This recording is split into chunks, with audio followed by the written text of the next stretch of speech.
hasil pengembangan ilmu pengetahuan yang membuat customer memiliki banyak pilihan dalam berbelanja. Porter mencoba menjelaskan tentang pentingnya menciptakan strategi. Ini dari strategi adalah mengatasi kompetisi dengan para kompetitor. Kompetitor bukan hanya perusahaan sejenis, tapi juga pendatang baru atau potensial adherents, masuk atau suppliers, konsumen, dan para pengganti. Kelima aspek tersebut bekerja dalam waktu yang bersamaan dan saling mempengaruhi strategi perusahaan.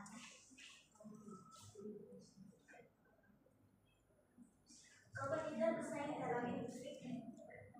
Perusahaan bisa menerapkan beberapa strategi agar unggul dibandingkan kompetitor lainnya.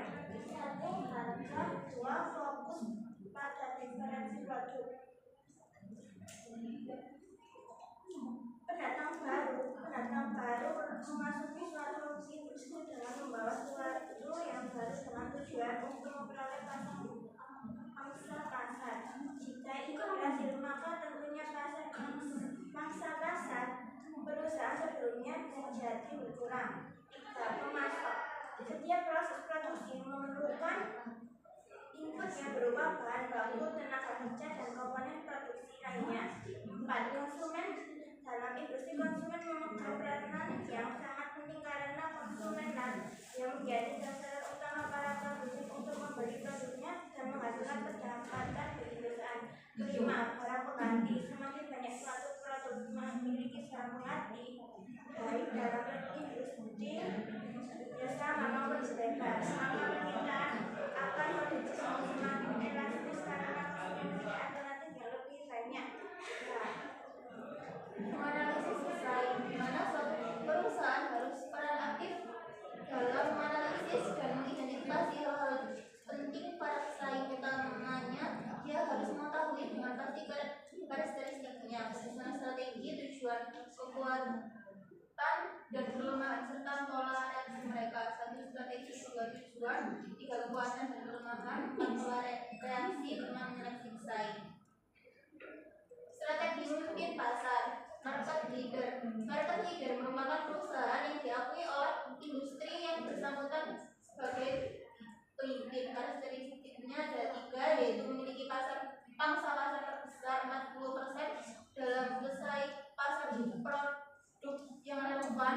Dua, memiliki lebih unggul dalam perusahaan lain dalam hal pengenalan produk baru, perubahan harga, distribusi, channel, dan intensitas promosi. Tiga, merupakan pusat orientasi pesaing, diserang, ditiru, atau dijauhi. Strategi penantang pasar atau market challenge.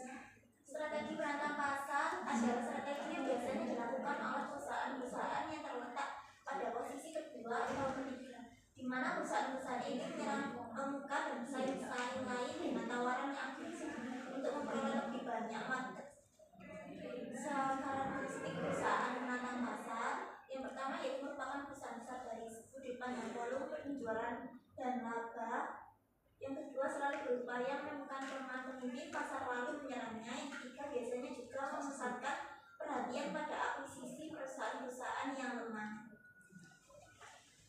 Strategi pengikut pasar. Pengikut pasar adalah perusahaan nomor 2 yang memiliki untuk tidak menimbulkan gejolak. Biasanya takut mengalami kerugian yang lebih banyak daripada mendapat keuntungan. Akan tetapi pengikut memiliki strategi untuk ikut aktif dalam pertumbuhan pasar. Ada 3 strategi yang dibedakan. Yang pertama, duplicate color.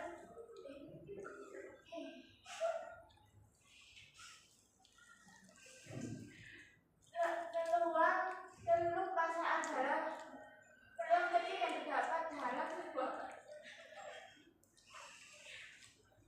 Celah pasar yang ideal adalah pasar cukup luas dan daya beli cukup. Kedua, ada potensi untuk berkembang ketika diabaikan oleh perusahaan besar. Keempat, punya keterampilan dan sumber daya. Tujuan merupakan suatu penyataan ke mana perusahaan itu akan menuju, sedangkan strategi merupakan cara umum yang akan ditempuh untuk mencapai arah tujuan tersebut. Ada 3 konsep yang mendasari suatu strategi pemasaran, yaitu yang pertama, segmentasi pasar. Kedua, penentuan posisi pasar. Ketiga, strategi memasuki pasar. Pengelolaan komunikasi pemasaran.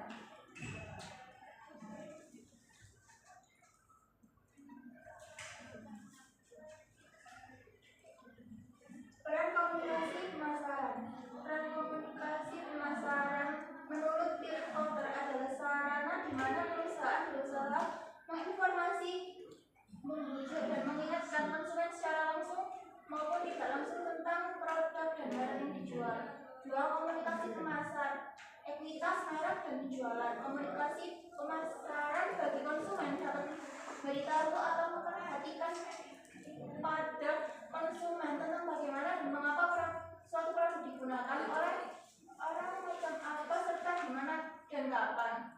3. Bauran komunikasi pemasaran, bauran promosi atau promosi mix meliputi periklanan, promosi penjualan, hubungan masyarakat dan publisitas.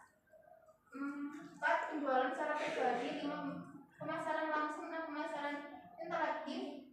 7. Pemasaran dari mulut ke mulut. 8. Penjualan personal. Model proses komunikasi. Model yang pertama yaitu model makro proses komunikasi. Model makro komunikasi dengan 9 elemen, yaitu yang pertama pengirim atau sumber berita. Penerima adalah orang yang indranya menerima pesan dari pengirim. Yang ketiga, pesan informasi yang sudah disandikan dikirimkan oleh pengirim kepada penerima.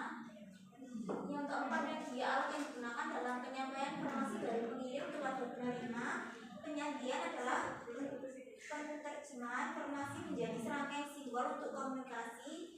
Yang keenam, pengertian decoding yaitu interpretasi dan menerjemahkan suatu pesan menjadi informasi yang berarti. Yang ketujuh, respon itu suatu tanggapan yang berasal dari penerima setelah menerjemahkan sandi. Yang kedelapan, pembalik yaitu informasi balik yang disampaikan penerima kepada pemberi berita. Yang kesembilan, gangguan yaitu suatu yang membingungkan, mengganggu.